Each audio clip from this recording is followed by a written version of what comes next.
Captain Min was drinking his morning coffee when the alarm started screaming. His station, 7, was supposed to be a quiet place. They studied gas giants and collected data. Nothing exciting ever happened out here. "Captain, you need to see this," his communications officer called out.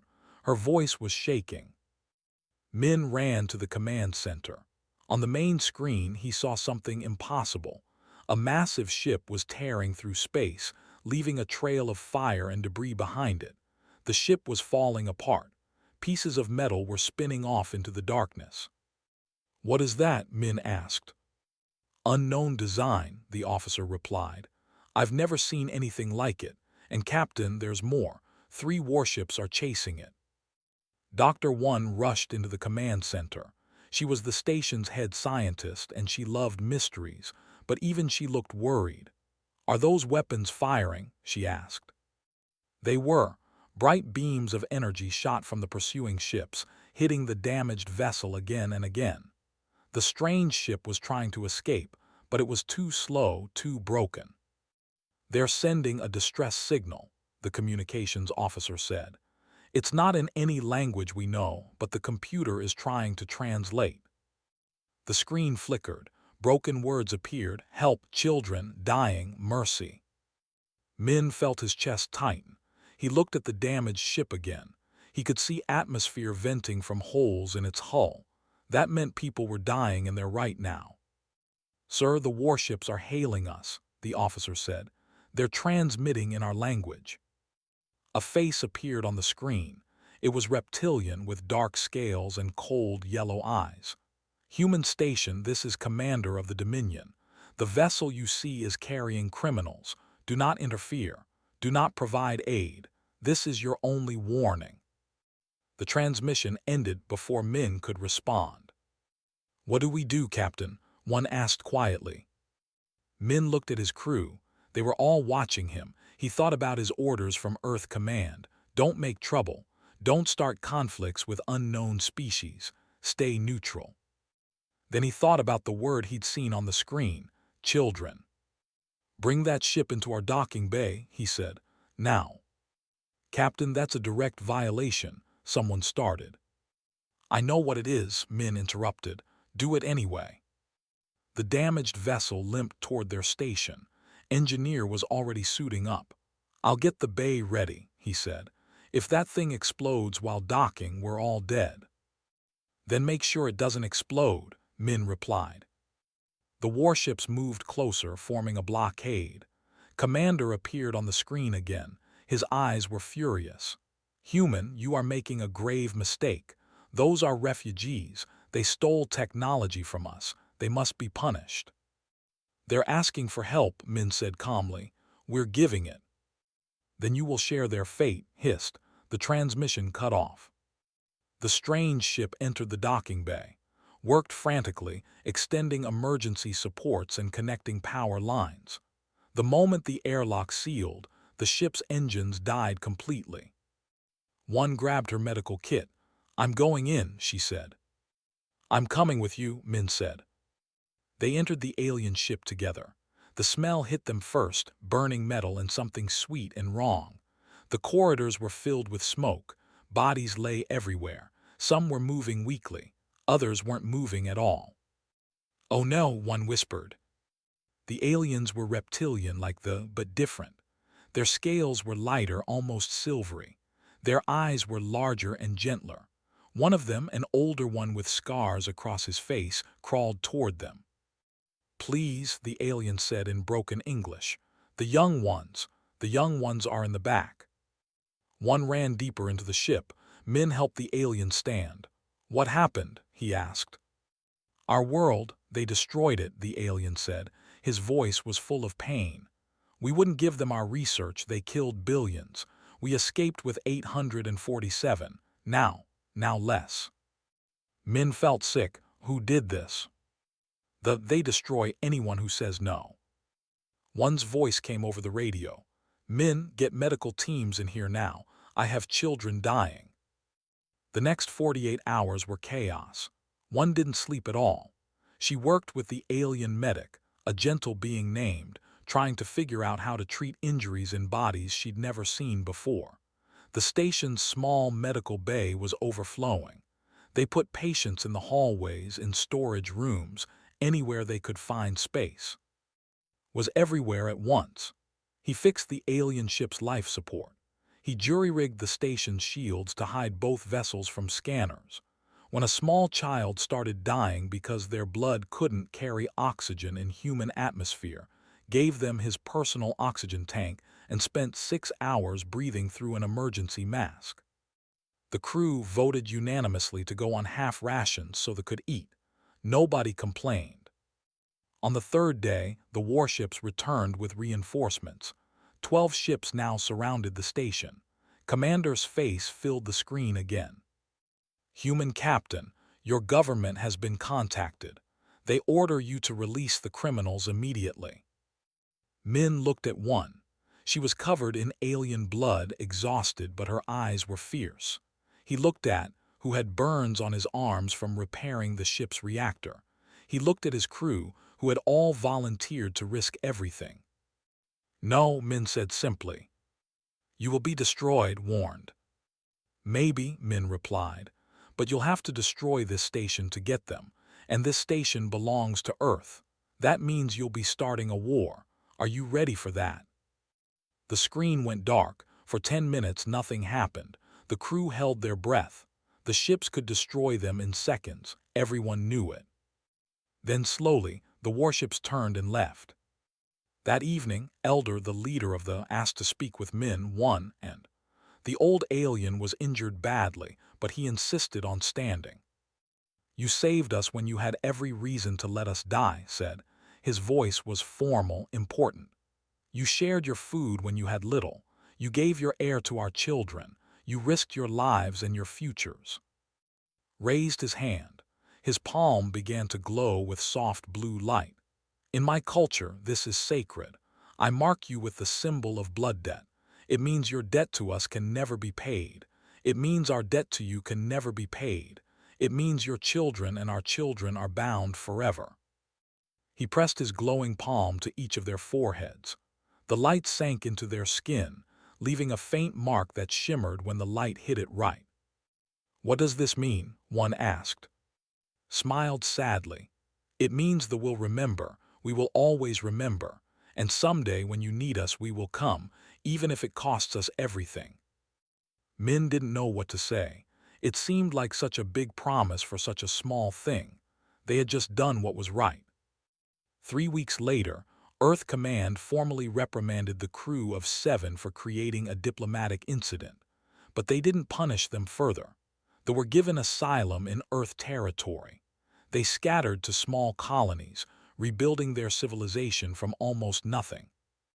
In his log that night, Min wrote, "Today we saved 847 people. I don't know if it will matter in the long run. I don't know if anyone will remember. But it felt like the right thing to do."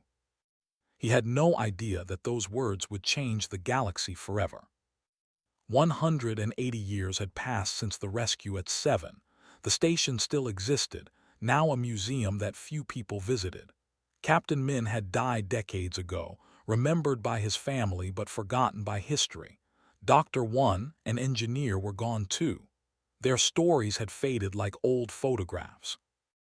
Ambassador Dong stood in the empty museum, looking at his grandfather's uniform behind glass. He had never met Min, but he'd heard the stories. An old man who saved some aliens. A footnote in history books. "Ambassador, we need you back at the council," his aide said urgently. "The vote is in 2 hours."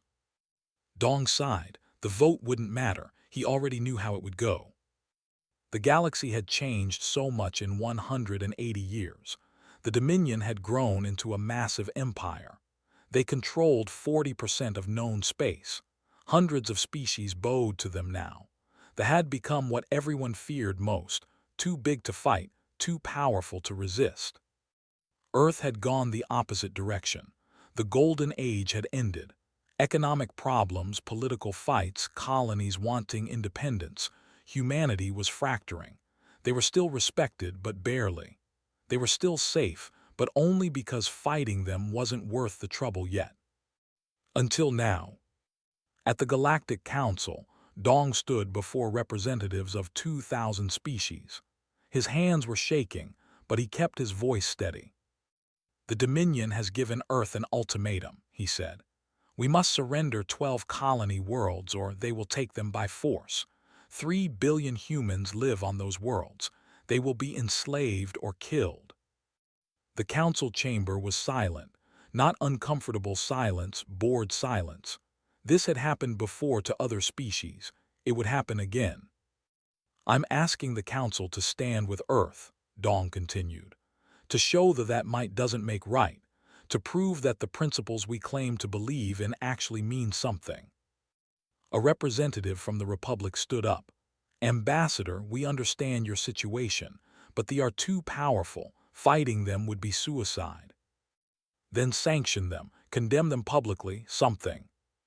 "We have trade agreements with another representative said. "We can't risk those." One by one, Earth's allies made excuses. One by one, they voted to do nothing. The final count was crushing, 1,847 to 12. Even species that Earth had helped in the past voted against them. Dong left the chamber feeling hollow. Admiral Na was waiting for him in the corridor. She was the commander of Earth's Third Fleet, and she looked as tired as he felt. "How bad?" she asked. "We're alone," Dong replied, "completely alone." Na nodded slowly. "Then we fight alone. My fleet is ready." "You have 300 ships. They are bringing 3,000. "I know the math, Ambassador." They stood in silence. Both of them knew what the math meant. Earth would lose, Earth would fall, and the galaxy would watch and do nothing. That evening, Dong couldn't sleep. He kept thinking about his grandfather, about the choice men had made at 7. Back then, Earth was powerful. They could have afforded to take risks. Now Earth was weak and nobody would take risks for them. He pulled up his grandfather's old logs and read them for the first time. Men's words were simple. "We did what was right, even though it was dangerous, even though it could have cost us everything, because that's what mercy means, helping when it's hard, not when it's easy." Dong wiped his eyes. His grandfather had saved 847 aliens. Now 3 billion humans needed saving, and nobody cared. A message appeared on his screen. It was marked urgent from an unknown sender. He almost deleted it, but something made him open it instead. The message was short. "We remember 7, we are coming." It was signed with a symbol, a glowing blue handprint. Dong felt his heart race. They were still around, he knew that. They had 23 colony worlds now, scattered across space. They were traders and scientists, peaceful and quiet. They had a small defense fleet, maybe 200 ships, not enough to matter in a real war. But the message said, "We are coming." He tried to reply, but the connection was already closed. 3 days later, the deadline expired. Admiral Na gathered her fleet at the border of human space. 300 ships. It was everything Earth had left. Every captain knew they were going to die. The invasion fleet appeared right on schedule. 3,000 warships, all modern, all deadly. Their commander sent a simple message: "Surrender now and only the colonies will suffer. Fight and we will take Earth itself." Na prepared to give the order to attack. It was hopeless, but they would fight anyway.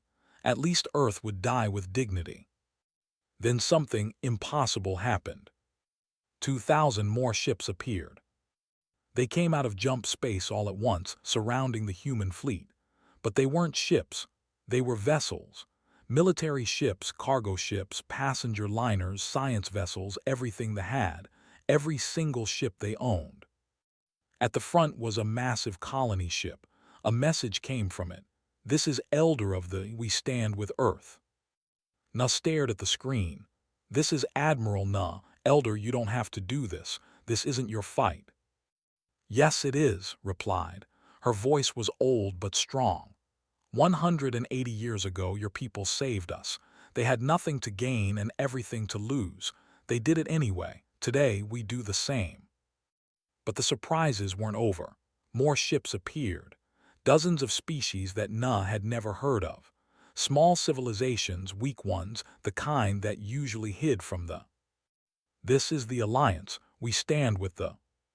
This is the Republic, that taught us the meaning of loyalty. This is the Commonwealth, we owe them a debt, we will not abandon them. Admiral Na's hands were shaking. How many ships do we have? She asked.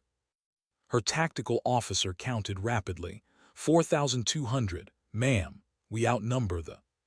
Across the fleet, human crews were crying. Nobody could believe it. Earth was alone. Earth was abandoned. And now Earth had an army of allies they didn't even know existed. On the flagship, Elder opened a channel to the entire fleet. Listen to me, all species fighting today. 180 years ago, 3 humans made a choice. Captain Min, Dr. One, and Engineer could have let my people die. It would have been safer. It would have been smarter. But they chose mercy instead. They chose to help the helpless. They risked everything for strangers. His voice grew stronger. Today, we show the galaxy what that choice created. We show them that mercy is not weakness. We show them that loyalty is not foolishness. We show them that one act of kindness can echo across 2 centuries and change everything. The commander sent a message. For the first time, he sounded uncertain. What is the meaning of this? Ambassador Dong answered. His voice was steady now.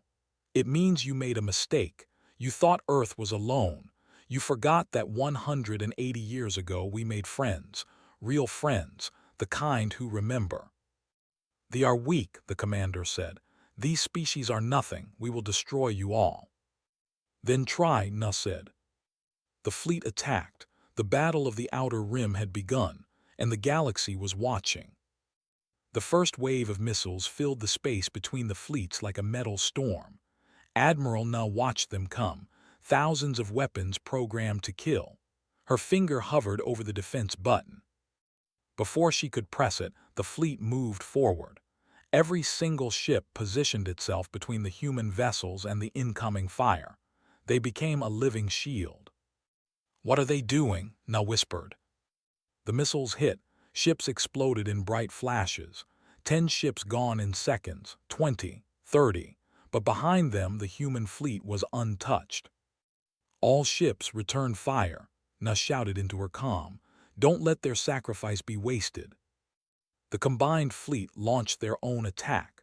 Human precision weapons combined with energy beams and exotic weapons from the smaller species. The front line shuddered under the impact. Fleet Commander Sangwoo was at the tactical station, coordinating the attacks. He was the great-nephew of Engineer, though he'd never known his famous ancestor. His fingers flew across the controls, linking ship computers together. Admiral, they are sending us targeting data, he reported. Detailed scans of ships, weak points, shield frequencies, everything. How do they have this information? Na asked. It says here they've been collecting it for 180 years. Na felt her chest tighten. 180 years. They had been preparing for this exact moment since the day Min saved them. They knew Earth would need help eventually. They'd been getting ready all along. The battle raged for hours. They were powerful and experienced, but the combined fleet fought with desperate fury. More importantly, they fought with perfect coordination. They had trained with every species present. They knew each other's tactics, each other's strengths. But the cost was terrible. Sangwoo watched the casualty reports coming in. Most of them were. Their ships were older, weaker. They took damage that would cripple them but barely scratch a vessel, and they kept putting themselves in front of human ships. Tell them to fall back, Na said. They're being slaughtered. They won't listen, ma'am, the communications officer replied. Elder says their position is deliberate. A dreadnought broke through the fleet lines, heading straight for Na's flagship. It was massive, bristling with weapons. Her ship couldn't survive a direct assault from something that big. Evasive maneuvers, she ordered. But the dreadnought was too fast. Its main cannon charged, a light building that would tear her ship apart. Then a colony ship appeared between them. No, Na screamed. The colony ship was huge, filled with civilians, families, children. It had been retrofitted with weapons, but it was still essentially helpless against a military vessel. The dreadnought's cannon fired. The beam went straight through the colony ship. The ship broke in half. Atmosphere and debris exploded outward. Bodies, hundreds of bodies, spun into space. But the colony ship's momentum carried it forward, and tons of metal slammed into the dreadnought. Both ships exploded in a fireball that lit up the whole sector. Na couldn't breathe. She just watched thousands of civilians die to save her. They had deliberately flown their colony ship, full of their families, into enemy fire. "Ma'am, we're receiving a transmission from that colony ship," the officer said quietly. "It was sent right before they hit." The captain said, "Tell Earth the debt is not yet paid." Na put her head in her hands. Around the command center, her crew were crying. They'd never asked for this. They'd never wanted aliens to die for them. But they kept coming. Every time a human ship was in danger, vessels threw themselves into harm's way. It was like they valued human lives more than their own. Sangwoo finally understood. "They're not just fighting for Earth," he said. "They're proving something to the galaxy. They're showing everyone what real loyalty looks like." He was right. Across the galaxy, trillions of beings were watching the battle on their screens. They saw the sacrifice. They saw the small species standing against an empire. They saw that they weren't invincible. They were just bullies, and bullies could be stopped if enough people stood together. The tide of battle shifted. They were shocked by the resistance. They'd expected an easy victory. Instead, they were losing ships by the dozens. Their formation broke. Ships started pulling back. "They're retreating," someone shouted. It was true. The invasion fleet was turning around. They'd lost 800 ships. The combined fleet had lost more, over 2,000 vessels, most of them, but they'd won. Na opened a channel to Elder. "Elder, your people. I don't know how to thank you. I don't know how to repay." "You already repaid us," interrupted. Her voice was weary. 180 years ago, everything we did today was just returning the favor. "But the cost, so many of your people died." "Yes, and 180 years ago, so many of yours risked death for us. Captain Min could have been executed for treason. Dr. One could have been imprisoned. Engineer could have lost everything. They risked it anyway. Today, we did the same." After the battle, Sangwoo started going through the data they'd captured from computers. What he found shook him. They had been preparing for this battle since the day of their rescue. They'd built every ship with this moment in mind. They'd trained every pilot for this exact scenario. They'd made alliances with dozens of small species, telling them the story of 7, promising that when Earth needed help, they would all stand together. They'd sacrificed economic opportunities to build their fleet. They'd spent resources on weapons instead of hospitals. They'd planned for a war that might never come, all because of a debt they believed could never be repaid. Every child learned about Captain Min in school. They learned about one's 48 hours without sleep, treating wounds she'd never seen before. They learned about giving his oxygen to a dying child. The story of 7 was their most important history lesson. Sangwoo found video files, recordings of parents telling their children, "Someday, Earth will need us, and when that day comes, we must be ready. We must be strong, because they were strong for us when we had nothing." 180 years of preparation. 180 years of telling the same story. 180 years of never forgetting. The Battle of the Outer Rim was over, but the war wasn't. They had retreated, but they were regrouping. They'd be back with more ships, more weapons. Earth had maybe 3 months before the real invasion began. Ambassador Dong met with Elder on her flagship. The old looked exhausted. She'd lost a daughter in the battle, the captain of that colony ship. "I'm sorry," Dong said. "Your people shouldn't have had to do this." Shook her head. You're wrong, my people needed to do this, not because of debt, because of what your grandfather taught us. What did he teach you? That there are things more important than survival, more important than safety, more important than logic. Touched the faint blue mark on her forehead, the same mark Min had received so long ago. He taught us that sometimes you have to do what's right even when it's dangerous, even when it costs you everything. That's what makes a civilization worth saving. Dong thought about his grandfather's log entry. I don't know if it will matter in the long run. I don't know if anyone will remember. The galaxy is watching, said, and they're remembering now. She was right. Across thousands of worlds, people had seen the battle. They'd seen the sacrifice. They'd heard the story of seven, and something was changing. Public opinion across the galaxy was shifting. They who'd been feared and respected were now seen as aggressors. Earth, which had been dismissed as a declining power, was now seen as worthy of such incredible loyalty. And people were asking themselves a question: if the who had so little gave so much, what does that say about the rest of us who did nothing? The real battle was just beginning, but for the first time in months, Dong felt something he hadn't felt in a long time. Hope. The video spread across the galaxy faster than anyone expected. It showed the moment the colony ship sacrificed itself for Admiral Nu's flagship. Someone had recorded the captain's final transmission. Tell Earth the debt is not yet paid. Within hours, it had been viewed 1,000,000,000 times. Within days, every civilized world had seen it.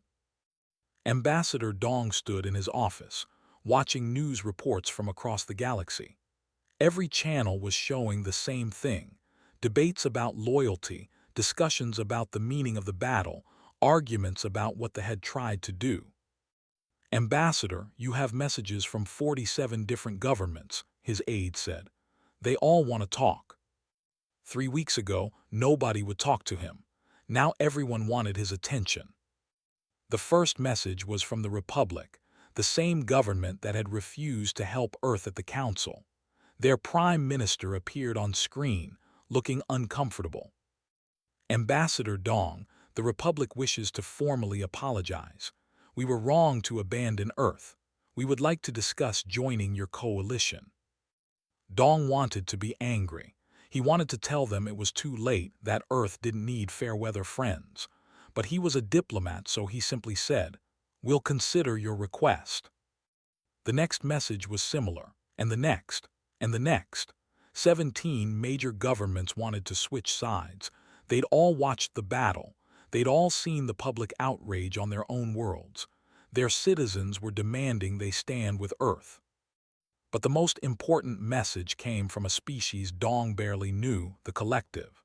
They were an ancient civilization, one of the oldest in the galaxy.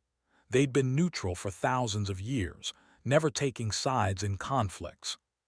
The ambassador was a tall, crystalline being whose body shimmered with inner light. Ambassador Dong, my people have watched the events at the Battle of the Outer Rim with great interest.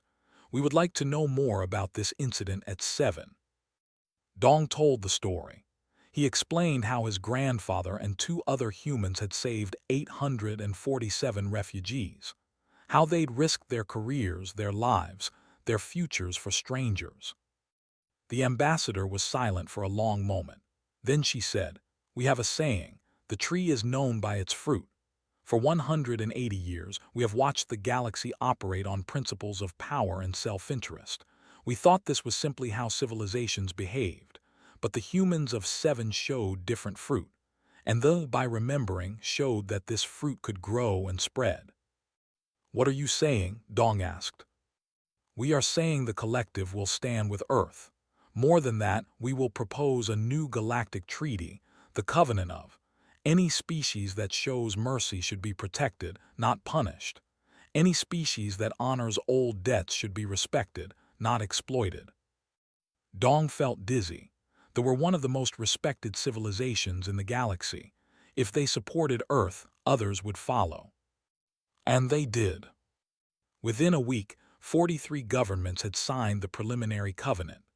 Within 2 weeks, the number was over 100.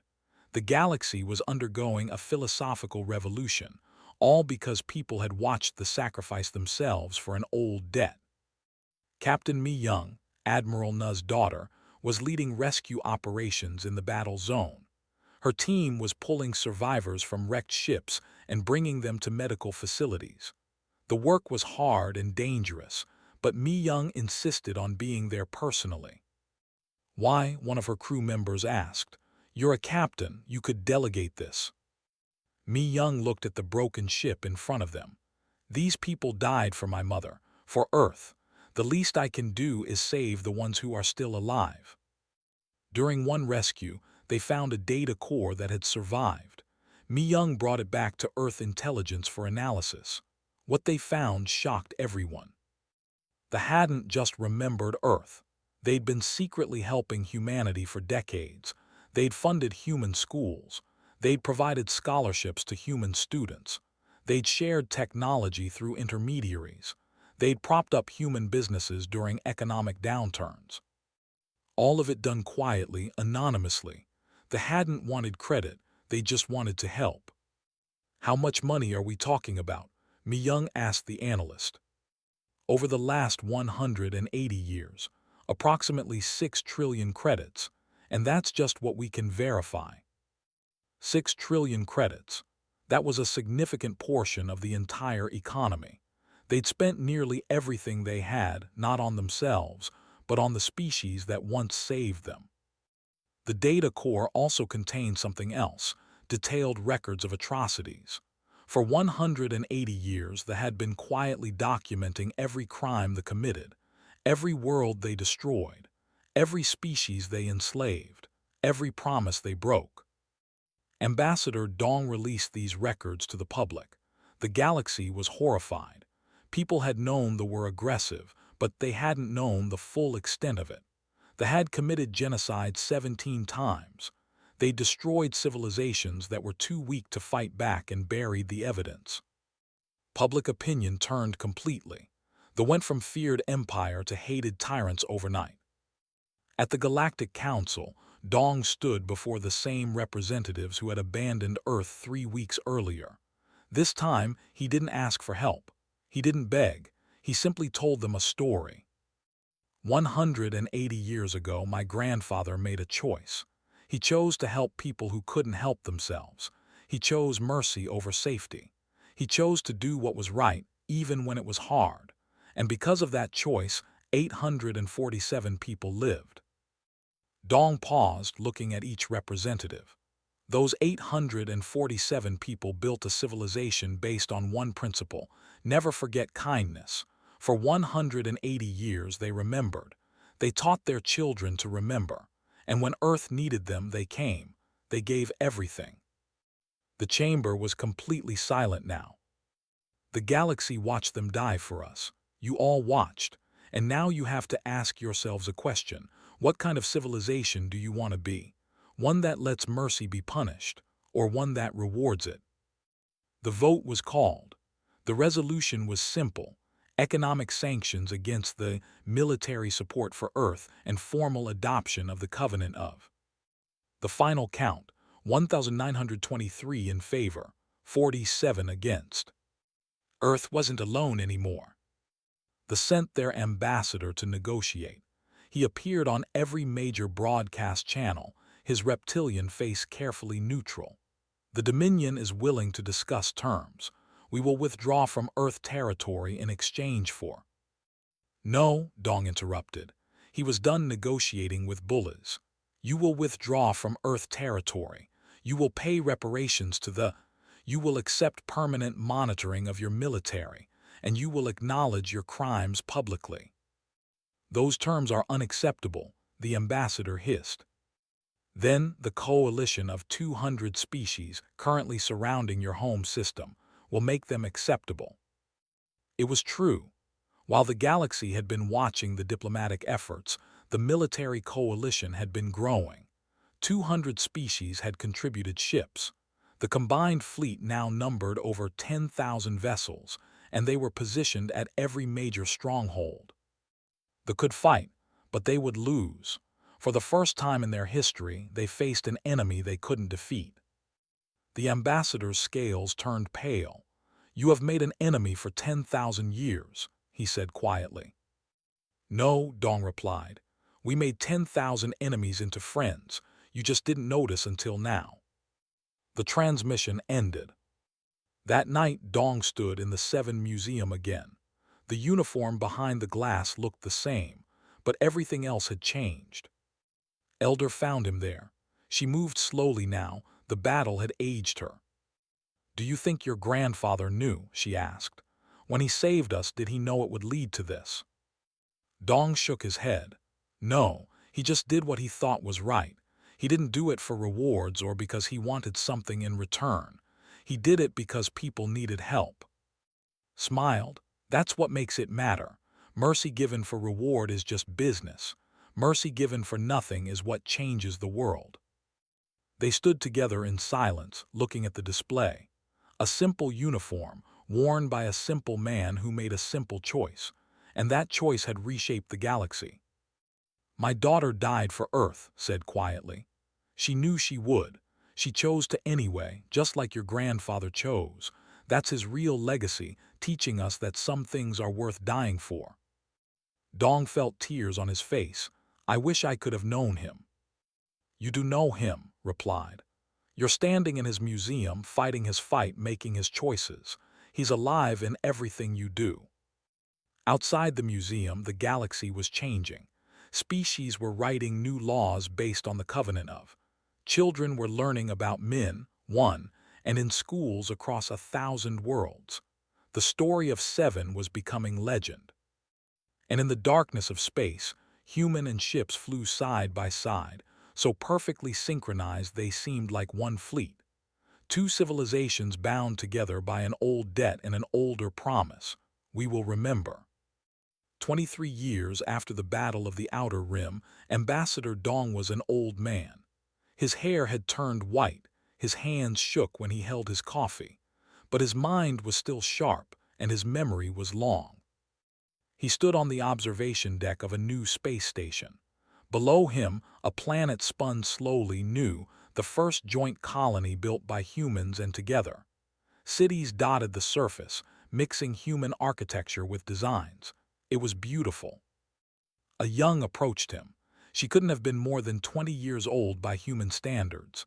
Her scales were bright silver by scars or age. "Ambassador Dong," she asked shyly, "I wanted to meet you. My name is Sira. My great-grandmother was on the ship your grandfather saved."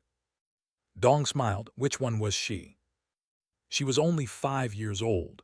She was dying when Dr. One found her. One worked for 6 hours straight to save her life. She wouldn't give up, even when everyone else thought it was hopeless. I'm glad she made it." Sira touched her chest. "I exist because of your grandfather and his friends. My great-grandmother lived to have children. Those children had children. And here I am. Everything I am, everything I'll ever do, it all started because 3 humans chose mercy." Dong had heard versions of this story hundreds of times over the years, but it never got old. Each time, it reminded him why the battle had been worth it, why the sacrifice had mattered. "What do you do, Sira?" he asked. "I'm a teacher. I teach human and children together. I tell them the story of seven. I make sure they understand what real loyalty means." This was happening across the galaxy now. The story of seven wasn't just history. It was the foundation of a new way of thinking. Children of 100 species learned about Captain Min. They learned that mercy wasn't weakness. They learned that remembering kindness could change everything. They had withdrawn from Earth space as agreed. They'd paid reparations. They'd accepted monitoring. But they'd also done something unexpected. They'd started to change. It was slow. A few at first questioning their empire's ways, then more, then whole colonies. Young who'd grown up watching the story of the sacrifice, wondering why their own civilization couldn't be like that. 50 years after the battle, the Civil War began. It wasn't a war about territory or resources. It was a war about values. Half the population wanted to continue the old ways of conquest and domination. The other half wanted something different. The war lasted 3 years and ended with the old guard defeated. The new government sent an ambassador to Earth. He was young, with bright green scales that seemed too cheerful for his serious face. "We can't undo what our ancestors did," the ambassador said to Earth's council. "We can't bring back the dead, but we can choose a different path. We've been watching Earth for decades. We see what loyalty and mercy created. We want to learn." It was 73 years after the battle when the first ship joined a joint Earth patrol. The crew was nervous. History ran deep. But they worked together and slowly, carefully, new bonds formed. 100 years after the battle, the galaxy looked completely different. The Alliance had grown to include over 300 species. They weren't bound by military might or economic threats. They were bound by a simple principle: help those who need it, remember those who help you, and teach your children to do the same. Trade flourished. Art and culture mixed between species. A musician composed symphonies using human instruments. Human painters learned techniques from artists. The galaxy was becoming something it had never been before, unified not through force but through choice. The old Galactic Council dissolved. It was replaced by the Assembly of Remembrance, where every species had an equal voice. Decisions weren't made by who was strongest but by what was right. It wasn't perfect. There were still arguments, still conflicts, but it was better. 150 years after the battle, someone tried to erase the story of Seven from the records. A group of extremists who believed the old ways were better. They hacked into databases, destroyed monuments, tried to make people forget. They failed within a week. Too many people remembered. Too many species had built their identities around the story. The especially wouldn't let it die. They'd spent nearly 2 centuries making sure the story lived, and they weren't about to stop now. The extremists were arrested, but they weren't executed or imprisoned for life. Instead, they were sent to New to work in the museums, to hear the stories from survivors, to understand what they'd tried to destroy. Some of them changed. Not all, but some. 200 years after the Battle of the Outer Rim, Elder's great-great-grandson stood before the Assembly of Remembrance. He was young for a leader, but he carried himself with the weight of his family's history. "I want to tell you about my ancestor," he said. "Elder, who led our fleet in the Great Battle. Before she died, she told me something important. She said, 'We didn't repay a debt. We paid forward what Earth taught us.'" He paused, looking around the chamber at representatives from hundreds of worlds. "That's what this is really about. Not debt, not obligation. It's about learning from each other. Earth taught thee about mercy. The taught the galaxy about loyalty. And now we all teach our children about both. That's how civilization progresses, not through conquest but through shared values." The chamber erupted in applause. Not polite diplomatic applause, but genuine emotion. Because everyone there had a story. Everyone there had been touched by the ripples that started at 7. 200 years, and the story was stronger than ever. But there was one more chapter to write. A young human girl, maybe 12 years old, visited the Museum of 7. It was a huge complex now, visited by millions every year. She walked through the exhibit slowly, reading every plaque, watching every video. She stopped in front of Captain Min's uniform. It was still there, carefully preserved behind glass. The blue mark on his forehead, the mark Elder had given him, still glowed faintly. The girl read the plaque out loud. "Here on this station, 3 humans chose mercy over safety, compassion over protocol, the right thing over the easy thing. They could not have known their choice would reshape the galaxy.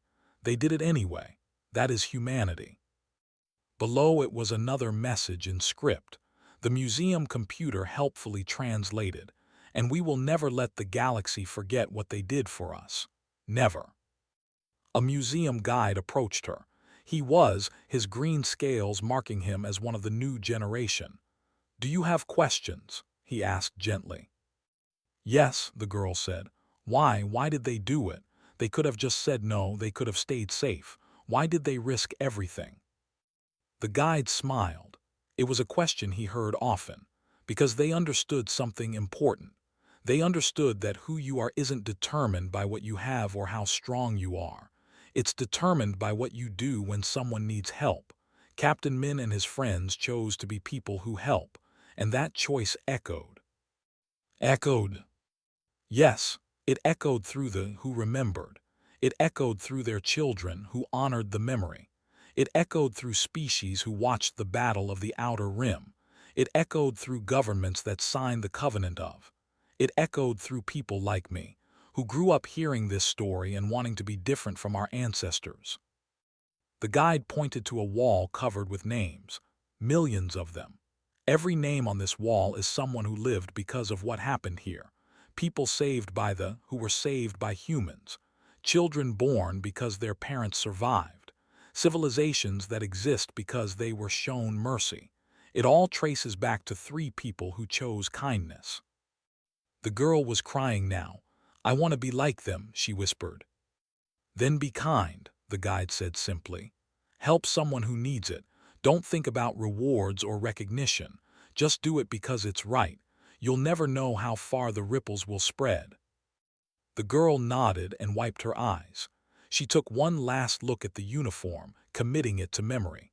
Then she left the museum and returned to her life. Years later, she would become a doctor. She would save thousands of lives. She would teach other doctors to value all life equally. And she would tell her children about Captain Min, Dr. One, and Engineer. The story would continue.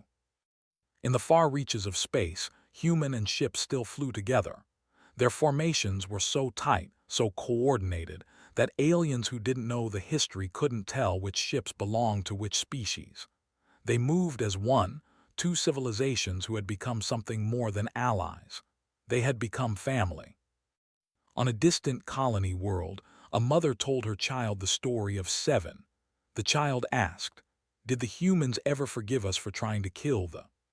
The mother thought carefully. "Yes," she finally said, "because humans understand something we forgot. They understand that people can change, that mercy extended can transform enemies into friends.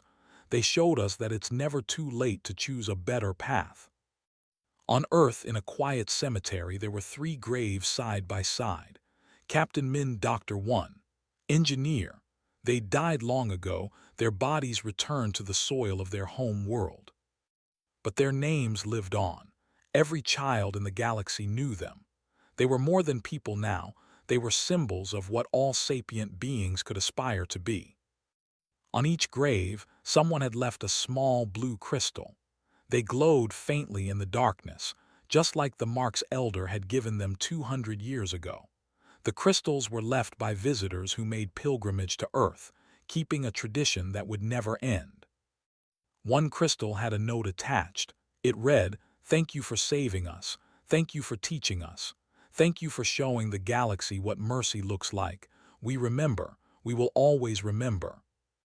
And in the vast darkness of space, among the stars, the story continued. Because the people of Earth never forgot loyalty, and they repaid it in ways that echoed across centuries, changing everything they touched. That was humanity's true power, not strength or weapons or technology. Their power was memory, remembering kindness, honoring loyalty, and teaching their children that some things matter more than survival. Some things, like mercy, last forever.